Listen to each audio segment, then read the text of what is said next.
Operation प्रहार अंतर्गत police station पिंजर हद्दीतील ग्राम सरकिनी येथे देशी विदेशी दारूचा 23,910 रुपयाचा मुद्देमाल जप्त।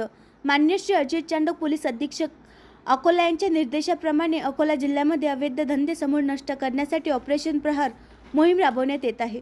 पोलीस स्टेशन पिंजर हद्दीत ओपी महान अंतर्गत ग्राम सरकिनी येथे एका बंद खोलीत देशी दारू ठेवली असल्याबाबत मिळालेल्या गुप्त बातमीवरून स्टाफसह पंचांना सोबत घेऊन सदर ठिकाणी छापा घातला असता सदर ठिकाणी देशी दारूच्या सखू संत्र्याच्या 90 ml चे 5 बॉक्समध्ये एकूण 500 दारूच्या बाटल्या प्रत्येकी किंमत 40 रुपये प्रमाणे 20,000 रुपये व इम्पिरियल ब्लू कंपनीच्या 23 बाटल्या किंमत 170 रुपये असे 3,910 रुपये असा एकूण 23,910 रुपयाचा मुद्देमाल आरोपी उमेश कोल्हे राहणार सरकिनी याचे बंद खोलीतून जप्त केला।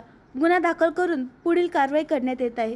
सदरची कारवाई मान्य पोलीस अधीक्षक अकोला यांच्या मार्गदर्शनाखाली पिंजर पोलीस स्टेशन यांनी केली।